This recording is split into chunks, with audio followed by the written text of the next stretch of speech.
네, 오늘 함께 나누실 말씀은 로마서 7장 16절로 25절 말씀입니다. 로마서 7장 16절로 25절 말씀, 우리 말씀 한 절씩 교독하겠습니다. 제가 먼저 16절 말씀 읽겠습니다. 만일 내가 원하지 아니하는 그것을 행하면 내가 이로써 율법이 선한 것을 시인하노니 이제는 그것을 선하여서 내가 아니하고 내 속에 거하는 중이라. 계속 곧 내 육신에 선한 것이 거하지 아니한 줄 아노니 원함은 내게 있으나 선을 행하는 것은 없노라. 내가 원하는 바 선을 행하지 아니하고 도리어 원하지 아니하는 바 악을 행하는도다. 만일 내가 원하지 아니하는 그것을 하면 이를 행하는 자는 내가 아니요 내 속에 거하는 죄니라. 그러므로 내가 한 법을 깨달으니 곧 선을 하기 원하는 나에게 악이 함께 있는 것이로다. 내 속사람으로는 하나님의 법을 즐거워하되 내 지체 속에서 다른 법이 내 마음의 법과 싸워 내 지체 속에 있는 죄의 법으로 나를 쓰러뜨리는 것이로다. 오라 나는 공고한 사람이로다. 이 사망의 몸에서 누가 나를 건져내랴. 주 예수 그리스도로 말미암아 하나님께 감사하리로다. 그런즉 내 자신이 마음으로는 하나님의 법을 육신으로는 죄의 법을 섬기노라. 아멘. 네, 로마서 말씀 묵상할 때 많이 사용되는 예화가 있습니다. 우리 안에 두 가지 법이 있는데 내 속사람으로는 하나님의 법을 즐거워하나 또 내 지체 속에 있는 또 다른 법이 있어서 원하는 그 선하는 일을 하지 않고 도리어 악한 일을 하게 한다는 이 사도 바울의 이 고백을 너무나도 잘 이해하게 되는 이야기입니다.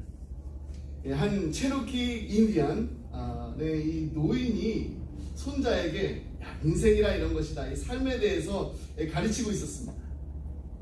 마음속에는 늘 싸움이 일어난다. 손자에게 이렇게 말했어요. 너무 끔찍한 싸움이어서 마치 이 두 마리의 그 늑대가 그 싸우는 것과 같단다. 하나는 이 악마 같은 놈인데 분노, 질투, 슬픔, 후회, 탐욕, 교만, 분개, 자기연민, 죄의식, 열등감, 거짓, 허영, 잘난 체하고 자신의 거짓 자아를 나타내는다. 근데 다른 선한 놈이 또 있지. 이 놈은 기쁨, 평화, 사랑, 희망, 친절, 선의, 고요함, 겸손함, 동정심, 관대함, 진실, 연민, 신뢰를 나타낸단다. 이 같은 싸움이 내 안에서도 일어나고 모든 사람의 마음에서도 일어난단다. 손자가 잠시 동안 이제 그 말을 이제 잘 듣고서 이제 생각하다가 할아버지에게 물었어요. 그럼 어떤 늑대가 이기나요? 이때 이 체로키 노인이 아주 심플하게 간단하게 이렇게 대답했습니다. 네가 먹이를 주는 놈이 이긴단다. 그러니까 이 악한 놈한테 먹이를 많이 주면은 이 악한 놈이 이기고, 이 선한 놈한테 먹이를 주면은 이 선한 놈이 이기는 거예요. 근데 여러분, 이 체로키 노인의 이 지혜로운 말처럼 우리가 이 먹이를 주는 놈이 선한 늑대라면은 얼마나 좋겠습니까? 하지만 사도 바울의 고백처럼 우리도 이 원하지 아니하는 바, 그 악한 일을 하고 또 원하는 바, 그 선한 일을 하지 않는다라는 것입니다. 우리 로마서 5장에서 하나님께서 우리에게 선물로 주신 하늘로부터 내려온 의에 대해서 살펴봤습니다. 우린 죄에 빠져서 우리의 힘으로는 도저히 우리 자신을 구할 수가 없었습니다. 그러나 하나님은 우리를 긍휼히 여기셔서 두 번째 아담이 예수 그리스도를 보내주심으로 우리의 모든 죄의 그 문제를 다 해결해 주셨습니다. 일단 놀랍게도 죄의 문제를 온전히 해결하신 그 예수님과 우리를 동일하게 여겨주셨습니다. 하나님은 왜 내가 예수님 믿는 순간 나를 의롭다고 하십니까? 내가 예수님과 연대되었기 때문입니다. 예수님이 의롭기 때문에 나도 의롭게 되는 것입니다. 나는 순종하지 못했지만은 예수님께서 순종하셨기 때문에 예수님의 순종을 나의 순종으로 하나님께서는 보시는 것입니다. 이제 우리가 예수를 믿을 때 놀라운 일이 나옵니다. 하나님께서는 예수님 때문에 나를 의롭다라고 여기십니다. 우리는 예수 그리스도로 말미암아 구원을 얻었고 하나님의 자녀가 되었습니다. 그리고 하나님 앞에서 다 의인이 되었습니다. 그렇다면 이제 우리의 구원은 여기서 다 끝난 것인가요? 예수님 믿고 또 예수님과 동일시되어서 의롭다함을 받았으니까 이제 우리의 구원은 다 완성된 것입니다. 구원을 받았으니까 이제 의만 남고 문제는 다 사라진 것일까요? 그렇지가 않다는 것입니다. 그렇지 않다라는 것을 누구보다도 우리가 더 잘 압니다. 사실대로 말하자면 오히려 우리 안에 더 심각한 이 고민이 자리 잡게 되었습니다. 예수 믿기 전에는요, 죄에 대해서 둔감했어요. 하지만 예수 믿고 나서는 이제 우리가 죄에 대해서 민감해졌습니다. 이 예민함이 우리를 힘들게 하는 것입니다. 하나님이 주신 그 의를 우리가 소유했지만 여전히 우리 안에는 타락한 본성, 그 죄의 문제가 있는 것입니다. 따라서 구원을 받고도 우리는 죄의 문제와 하나님이 주신 이 의, 이 두 사이에서 심각한 이 갈등을 하게 되는 것입니다. 성경 분명히 우리에게 말씀합니다. 진정으로 구원받은 자에게는 하나님의 의와 죄의 사이에서 고민과 갈등이 있다는, 그리고 그 괴로움을 바울은 로마서에서 이렇게 표현했습니다. 22절로 24절 말씀. 내 속사람은 하나님의 법을 즐거워하되 내 지체 속에 한 다른 법이 내 마음의 법과 싸워 내 지체 속에 있는 죄의 법으로 나를 사로잡는 것을 보는도다. 오호라, 나는 공고한 사람이로다. 이 사망의 몸에서 누가 나를 건져내랴. 사도 바울 구원받았습니다. 그런데 사망의 몸에서 누가 나를 건져내랴, 이렇게 탄식합니다. 무슨 뜻인가요? 이 말은 그냥 단순히 사전적으로 이해해서는 안 됩니다.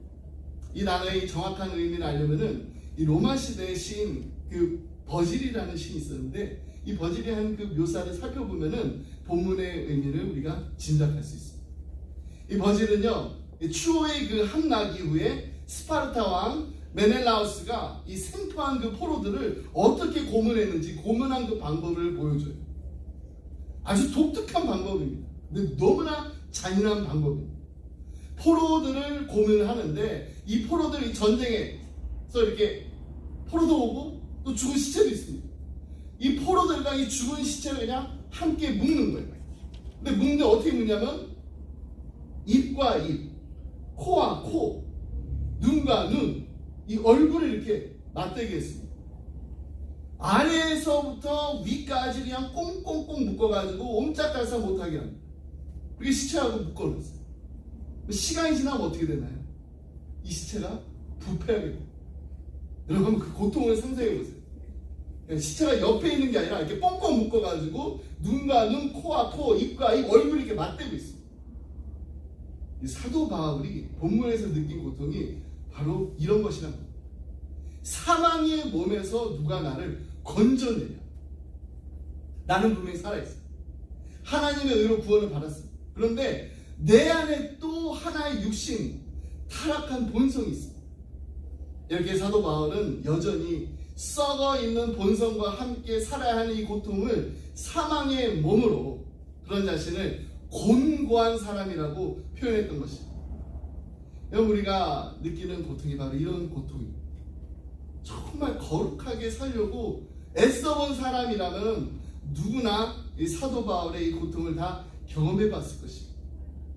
오늘 본문에 나타난 사도 바울이 묘사한 이 고통, 얼마나 현실적인지 일부 신학자들은 이 고백이 이건 예수를 믿기 전의 상태라고 말하기도 합니다.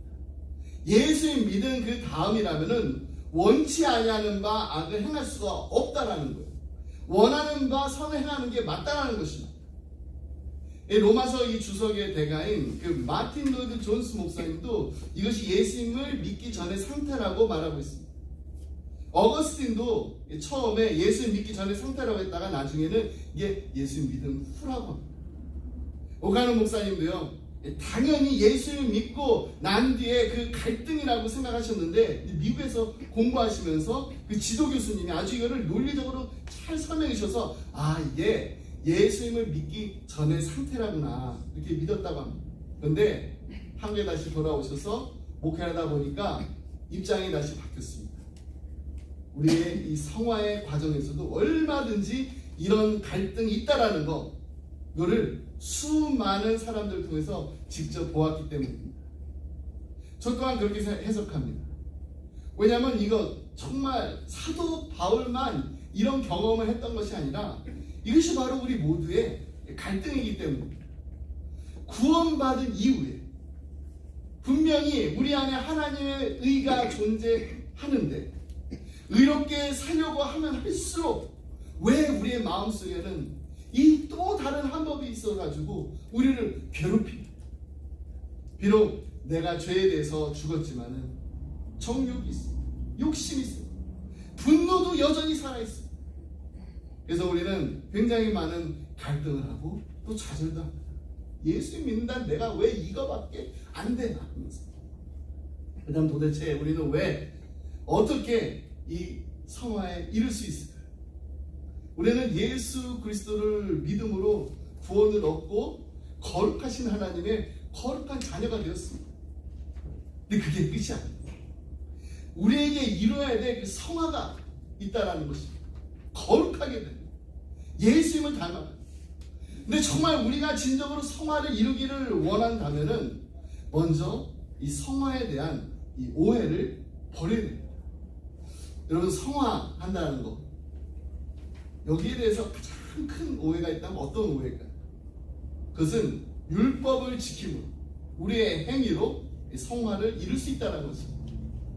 그래서 이 칭의 그리고 구원, 이걸 그냥 하나님께서 값없이 주시는 그 하나님의 은혜를 우리는 받았지만은 이제 성화해 나가는 그 과정에서 이거는 내 힘으로 이루어야 된다라는 이런 생각을 하는 것입니다. 이게 아주 큰 오해예요.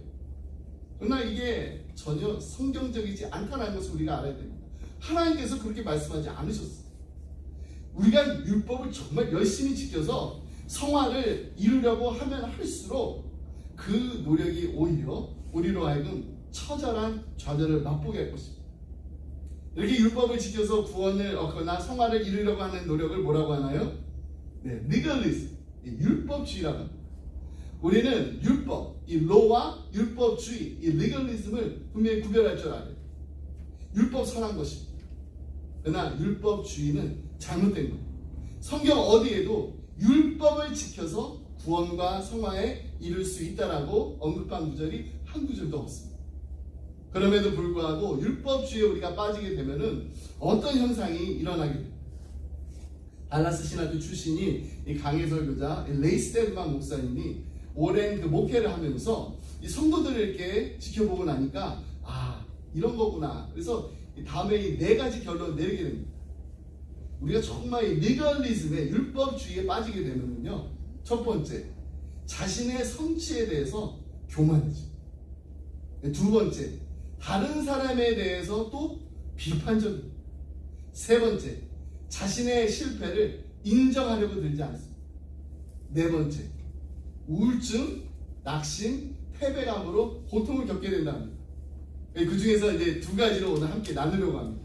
첫 번째, 자신의 성취에 대한 교만입니다. 율법 안에 사는 사람들은요, 언제나 이 자신의 그 실패로부터 그 시선을 다른 곳으로 이렇게 돌리기 원합니다.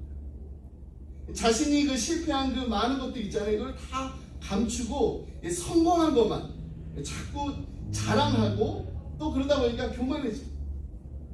하나님의 은혜에 빠지면은 겸손해지는데, 율법주의는요, 마음을 교만에 빠지게 합니다. 그 대표적인 사람들이 예수님 당시에 있었어요.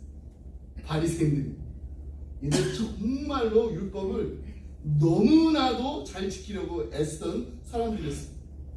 어느 정도 잘 지키려고 했는지 이 출애굽기 23장 19절 말씀에 이런 말씀이 나와요. 염소 새끼를 그 어미의 젖으로 삼지 말지니라. 염소 새끼를 그 어미의 젖으로 삼지 말지라. 이 말씀, 이 율법을 지키기 위해서 정말 노력을 해요. 그래서 이스라엘에 가면은 싱크대에 이 2개씩 있다고. 싱크대도 2개, 칼도 2개, 도마도 2개, 음식을 담는 식기도 2개라고.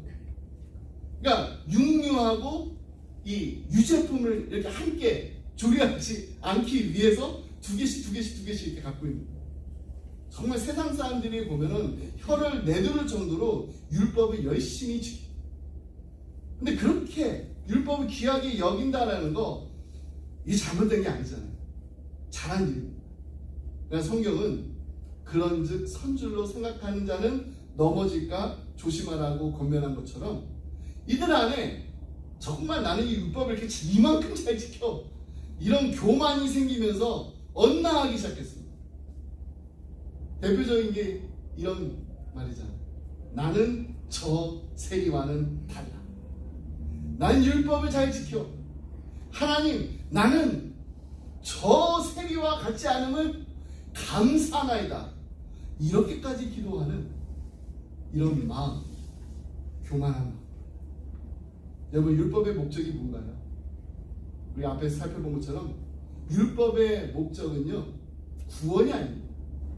진단이에요, 진단. 그래서 로마서 3장 20절 말씀에 율법으로는 죄를 깨달음이니라 하고 있습니다. 아, 이게 죄구나. 이렇게 하면 안 되는구나. 하나님의 뜻에 어긋나는구나. 이걸 깨닫게 하는 것이 율법이에요. 근데 남들보다 율법을 정말 잘 지키는 것이 바리새인들에게는 어떻게 됐나요? 자랑거리가 됐습니다. 이것이 결국에는 율법을 잘 지켜야지 구원을 얻을 수 있다라는 리거리즘, 율법주의로 넘어가게 된 것입니다. 한 가지 안타까운 사실은요, 오늘날도 예수님을 정말로 열심히 믿으려는 사람, 우리들에게도 이런 바리새이주의가 곧잘 나타난다는 것입니다. 이런 마음을 가지고 있으면 정말 예수님을 열심히 믿으려는 그 마음을 우리가 그 마음이 커지면 클수록 자꾸 더 율법에 얽매게 됩니다. 정말 심각한 문제는 무엇인가요? 그 다음부터입니다. 이 두 번째가 율법주의에 빠진 사람들이요, 다른 사람들에 대해서 매우 비판적입니다. 우리가 부모로서 우리 자녀들 모습 볼 때 화가 날 때가 있습니다.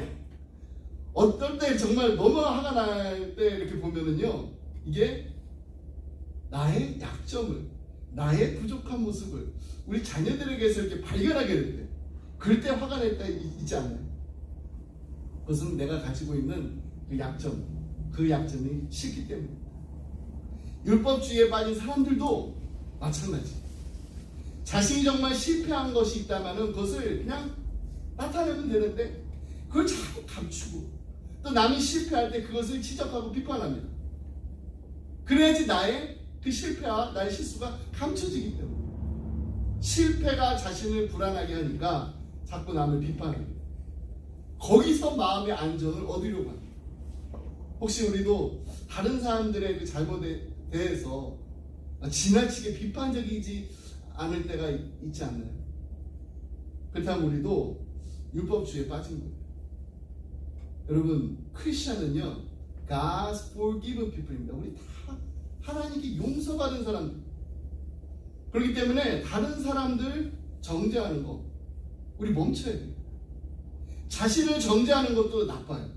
하지만 더 나쁜 거는요, 자꾸 다른 사람들을 정죄하는 거. 근데 율법을 잘 지킨다는 그 사람들은요, 자주 그 자신이 갖고 있는 그 율법의 잣대로 다른 사람들을 정죄하고 판단한다. 이게 대표적인 그런 얘기가 있는데, 그건 그냥 새벽 기도에 열심히 나오시는 분들 얘기예요. 우리 교회 없기 때문에 제가 말씀드립니다. 정말 새벽 기도 열심히 다니시는 분들 중에 이런 폐해를 보신 분들이 계시다 합니다. 열심히 새벽에 나와서 기도를 이제 드리고 있었습니다.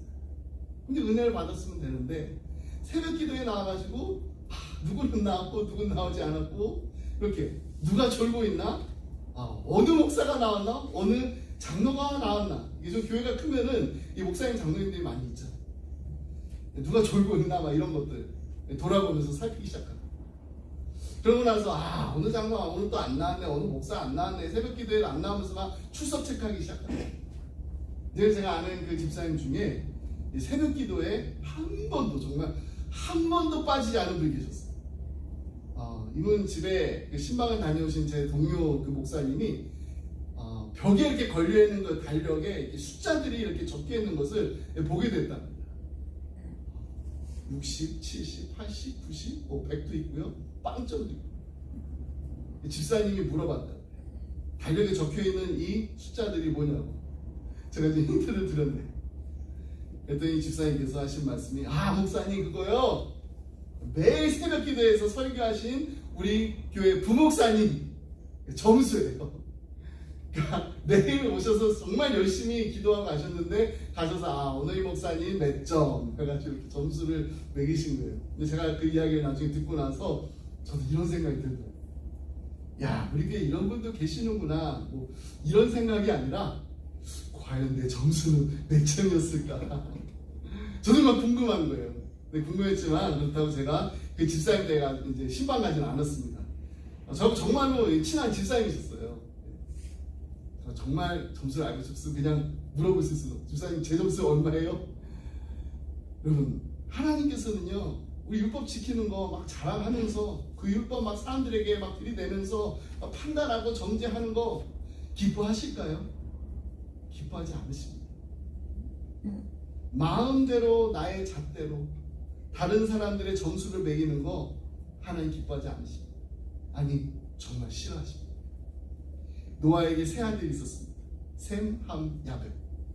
어느 날 이 포도 추수를 마친 노아가 이 포도주를 마시고 취했습니다. 벌거벗은 채 잠이 들었습니다. 그때 함이 아버지의 모습을 보고 두 형제들을 불렀습니다. 어쩌면 함에게 이런 마음이 있었을지도 몰라요. 야, 우리 아버지 모습 좀 봐. 평소에 그렇게 막 근엄한 척하더니 펌 없는 펌은 다 있는 펌 없는 거 다 잡으시더니 야, 저렇게 벌거벗고 주무시는 거 좀 봐라. 혼자 보기 아깝다. 아까워. 같이 갈래? 정말 그렇게까지 마음 먹겠습니까, 함이? 하지만 결국에 함이 어떻게 하나요?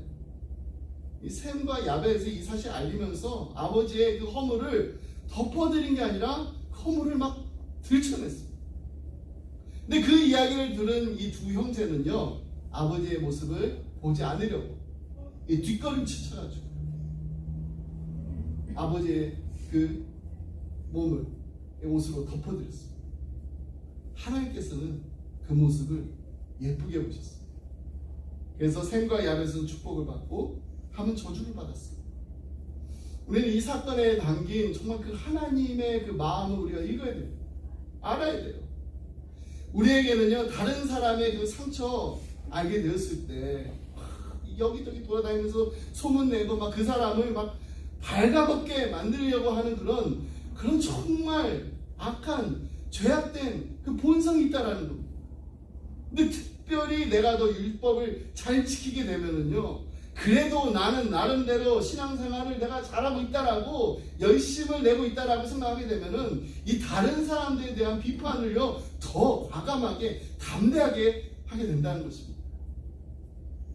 김동호 목사님께서요 신학대학교를 이제 졸업하고요 인간관계 이 훈련을 받으실 때 이런 훈련을 받으신 적이 있다고 합니다. 한 사람을 이 도마 위에 이렇게 올려놓은 것입니다. 그러니까 수업을 이렇게 받으면요 제가 이렇게 앞에 있으면은 이제 다른 사람들이 저에 대해서 얘기합니다. 1시간 동안 평소에는 체면 때문에 말하지 못했던 거, 그 사람 약점과 허물에 대해서 다 얘기해 줍니다. 그러면 그 사람 완전히 어떻게 되는 건가요? 완전히 벌거벗겨지는 것처럼 부끄러워가지고 얼굴이 새빨개진다. 그러나 그 시간을 통해서 이 사람이 정말로 배워야 되는 게 있잖아요. 다른 사람들이 나를 어떻게 보고 있는가, 이걸 이제 객관적으로 알게 되고 또 배울 수 있는 그런 수업이었어요. 근데 한 번은 이 김동호 목사님의 한 친구분이 정말 도마 위에 올라가셨는데 그때 정말 호되게 당하셨다는 거예요. 근데 모두들 이렇게 얘기해요. 야, 내가 정말 너를 위해서 해주는 얘기야 라고 하면서 은근히 즐기면서 그 친구의 약점과 허물을 거침없이 쏟아냈어요. 이 친구가 이 얘기를 정말 1시간 동안 듣고서 어쩔 줄 몰라서 얼굴이 막 벌개져 있었어요. 그 강의를 인도하시는 목사님이 심리학과 또 상담학을 전공하신 연세가 지긋하신 할아버지 목사님이셨습니다. 근데 그분은 이런 과정이 진행되는 동안에는요 아무런 말씀을 하지 않으시고 그냥 묵묵히 듣기만 하셨어요. 그래서 그날도요 그냥 묵묵히 듣기만 하셨어요. 모두 다 이제 그날의 이제 과정을 마무리하고 이제 돌아가려고 하는데 그때까지 아무 말도 없이 듣기만 하셨던 이 할아버지 목사님이 그 친구에게 다가가셨어요. 그러면서 그냥 말없이 콕 껴안으셨어요. 얼굴이 벌개져 있는 그 친구 목사님 품에 안겨가지고 막 엉엉 울기 시작했어요. 그때 김동호 목사님께서 아주 큰 충격을 받으셨다. 뭐 쥐구멍이라도 있으면 들어가고 싶은 심정이었다고 해요. 왜냐하면 친구의 그 허물을 덮어주고 싸맬 줄 아는 그 아량이 지금 목회를 준비하는 내가 나에게 없구나라는 그런 자신을 발견했기 때문에 그날 그걸 깨달았다고 했습니다. 우리가 신앙생활 하면서 이렇게까지 표현하지 않지만 목에 칼이 들어와도 나는 할 말은 해야 돼 이렇게 말씀하시는 분들 계십니다. 저도 그럴 때가 있습니다. 근데 제 경험을 돌아봤을 때 그렇게 해서 했던 그 말들 도움이 되나요? 별로 도움이 되지 않았어요. 바른 말 하고 옳은 말 한다고 해서 골문 상처를 막 째는 것까지는 좋아요. 근데 그냥 칼질만 하다가 그냥 거기서 끝난 거예요. 그 상처는 그냥 내버려둡니다. 약도 발라주지도 않아요. 상처가 아물 때까지 치료도 계속하지도 않습니다. 그냥 거기까지 그냥 도려만 돼요. 내가 하고 싶은 말까지만 하고 끝이에요. 그럼 교회 개혁을 외치는 사람들이 자칫 빠지기 쉬운 함정이 바로 여기에 있습니다. 다른 사람 판단하고 정죄하는 율법주의자가 되기 쉽다라는 것입니다. 그렇다고 우리 교회를 개혁하고 이런 일들 스탑해서는 안 돼요. 그럼 개혁을 버리라는 말씀 드린 게 아닙니다. 율법을 그냥 무시하라는 말씀 드린 것도 아닙니다. 우리는 하나의 법대로 분명히 살아야 돼요. 그러나 율법으로 자신을 정죄하고 또 다른 사람을 정죄하는 것으로만 거기서 그냥 끝나버린다면 그건 하나의 뜻이 아닙니다. 우리는요 정말로 목에 칼이 들어와도 할 말은 하라고 부름받은 사람들이 아니라는 것을 우리가 기억해야 돼요. 정말로 우리 목에 칼이 들어와도 해야 될 것이 있다면 그것은 바로 서로를 사랑하는 것입니다. 목에 칼이 들어와도 서로를 사랑하라고 부름받은 사람들이 바로 우리입니다. 그러면 우리는 끝까지 서로를 아끼고 돌봐야 합니다. 우리가 한 달에 한 번씩 당신은 사랑받기 위해 태어난 사람이라고 이렇게 축복의 성을 부르잖아요. 정말 그 축복의 성을 불러줬다면은 당신은 사랑받기 위해 태어난 사람이고 우리는 당신을 사랑하기 위해서 태어난 사람이라는 것을 우리의 삶으로 고백하면서 축복해줘야 돼요. 아멘인가요? 아멘. 이것이 바로 하나님의 말씀대로 이것이 바로 하나님의 율법대로 사는 것입니다. 마태복음 22장 35절로 40절 말씀을 함께 보겠습니다. 그 중에 한 율법사가 예수를 시험하여 묻되 선생님 율법 중에서 어느 계명이 크니? 예수께서 이르시되 내 마음을 다하고 목숨을 다하고 뜻을 다하여 주 너의 하나님을 사랑하라 하셨으니 이것이 크고 첫째 되는 계명이요 둘째로 그와 같으니 내 이웃을 내 자신같이 사랑하라 하셨습니다. 이 두 계명이 온 율법과 선지자의 강령입니다. 여러분 정말 우리가 이렇게 살기를 원하고 바라면서도 왜 이게 되지 않을까? 그래서 로마서 7장 19절 말씀에 내가 원하는 바 선은 행하지 아니하고 도리어 원하지 아니하는 바 악을 행하는다는 게 이게 사도 바울만의 고백이 아닙니다. 바로 우리의 솔직한 고백입니다. 그래서 우리는 오호라 나는 공고한 사람이로다 이 사망의 몸에서 누가 나를 건져내랴 이렇게 물을 수밖에 없는 것입니다. 그런데요 사도 바울이 이 질문을 던졌잖아요. 던지고 나서 했던 이 고백이 무엇입니까? 25절 말씀 보겠습니다. 여러분 정말 이 고백이 참 중요합니다. 우리 주 예수 그리스도를 말미암아 하나님께 감사하리로다. 그런즉 내 자신이 마음으로는 하나님의 법을, 육신으로는 죄의 법을 섬기노라. 사도 바울은 알았습니다. 그는 율법 때문에 자신이 죽었다는 것을, 그리고 예수님 때문에 살았다는 것을 역시 알았습니다. 율법 때문에 죽고 거기서 끝난 게 아닙니다. 그렇기 때문에 우리는 율법으로 죄악된 우리 자신의 그 모습을 보게 됩니다. 보게 되면서 하나님만을 붙잡고 살지 않으면 안 된다는 것을 인정할 수밖에 없는 것입니다.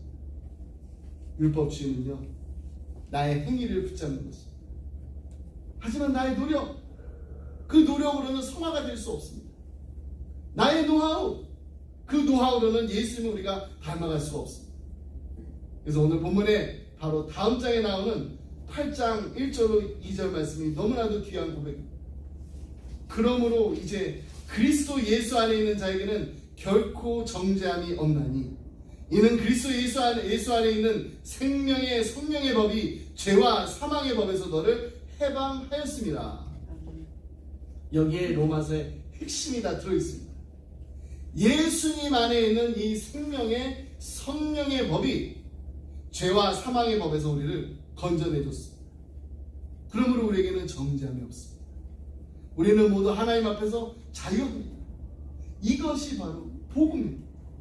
나는 죽고 예수로 사는 복음. 말씀했습니다. 플로이드 맥클랑은 이런 말을 했어요. 진정한 겸손은 우리가 실제로 누구인지 알려질 용기와 우리의 죄에 대해 하나님의 편에 서는 것이다. 겸손은 그냥 감정이 아닙니다. 겸손한 표정을 하고 겸손한 그 언어를 하고 겸손한 제스처를 쓴다고 해서 그게 겸손한 게, 겸손은 이런 것입니다. 죄에 대해 난 너무나도 무력합니다. 이 죄에 대해 무력한 나 자신을 알고 절망할 때 겸손할 수가 있습니다. 내 죄를 보면서 오호라 오호라 이 고백이 나오는 것은 정말로 나에게 죄가 있는데 그 죄에 사로잡힌 그 내 속에 그 더러움을 드러내는 것, 이것이 바로 진정한 겸손이에요. 내 힘으로 할 수 없습니다. 내 힘으로 절대로 안 됩니다. 칭의도 내 힘으로 내 마음대로 되는 게 아닙니다. 성화도 내 마음대로 되는 게 아닙니다. 오직 예수 그리스도를 말미암아 구원받은 우리가 이 성화에 있어서 내가 할 수 있는 거 아무것도 없습니다. 그래서 감사합니다. 그래서 하나님께 감사합니다라는 이 찬송이 저절로 나올 수밖에 없는 것입니다. 내가 할 수 없으니까 누가 하셔야 됩니까? 하나님이 하셔야 됩니다. 우리 안에 계신 성령께서 하셔야 됩니다. 이제 예수님을 닮아가는 그 삶을 살 수 있도록 날마다 우리와 함께 하시는 성령님의 도우심으로, 성령님의 인도하심에 따라 사는 우리 기쁨의 성도님들이 다 되시기를 주님의 이름으로 축복합니다. 기도하겠습니다. 하나님 아버지 감사합니다. 하나밖에 없는 독생자 예수 그리스도를 아낌없이 십자가에 내어주신 그 크신 하나님 아버지의 사랑에 감사드립니다. 오직 예수 그리스도를 말미암아 구원을 받은 우리가 예수님을 닮아가는 삶을 살 수 있도록 날마다 성령 하나님께서 우리의 마음과 우리의 생각과 우리의 모든 것을, 우리의 행동을 주장하여 주시니 감사합니다. 주님 뜻대로 살고자 하면서도 우리가 원하는 바 선은 행하지 아니하고 원치 아니하는 악을 행하며 살 때마다 다시 한번 주님 앞에 나와서 겸손하게 기도하게 하시니 감사합니다. 하나님 도와주세요. 하나님이 기뻐하시는 삶을 살 수 있도록 도와주세요. 형제 자매를 사랑하며 나보다 남을 더 낫게 여기며 힘들고 어려워하는 우리의 이웃들을 세우고 살리는 일에 하나님 우리를 사용하여 주시옵소서. 우리의 입술이 독이 되는 말이 아니라 덕이 되는 말을 하게 하시고 우리의 손이 나눔과 섬김에 힘쓰는 예수님의 따뜻한 손길이 되게 하여 주옵소서. 사랑하는 우리 자녀들 위해서 기도합니다. 하나님, 예수님이 이들의 인생의 왕이 되게 하여 주옵소서. 온전히 주님만을 따르면서 주님과 동행하는 기쁨이 무엇인지를 우리 사랑하는 아들들이 딸들이 알게 하여 주시옵소서. 날마다 주님을 닮아가는 이들의 삶을 통해서 예수님을 모르는 사람들조차도 칭찬을 하며 부러움을 사는 예수님의 참 제자들이 다 되게 하여 주옵소서. 어디 가서 무엇을 하든지 항상 하나님께서 이들을 불꽃 같은 눈동자로 지켜주시고 보호하여 주셔서 하나님께 기쁨 드리고 하나님께 영광 돌리는 하나님 보시기에 아름다운 인생이 되게 하여 주옵소서. 이 모든 말씀 우리 살아신 예수 그리스도 이름으로 기도드립니다. 아멘. 다 같이 함께 주기도 말씀 드리겠습니다.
이제는 우리 주 예수 그리스도의 은혜와 하나님 아버지의 그 크신 사랑과 성령님의 감동감화 교통하심이 하나님 이제는 더 이상 내 힘으로 내 노력으로 내 노하우로 하나님을 기뻐하시는 삶을 살지 않겠습니다. 성령 하나님께서 우리의 마음과 우리의 생각과 우리의 행동과 우리의 모든 것을 주장하여 주셔서 하나님 보시기에 아름다운 하나님이 정말 기뻐하시는 하나님께 영광 돌리는 삶을 살게 하여 주시옵소서. 간절한 마음으로 기도하며 이 자리를 떠나는 사랑하는 성도님들과 가정과 생업 위에 우리 주님의 몸된 교회 위에 지금도 영원토록 함께 하시길 간절히 축원하옵나이다. 아멘.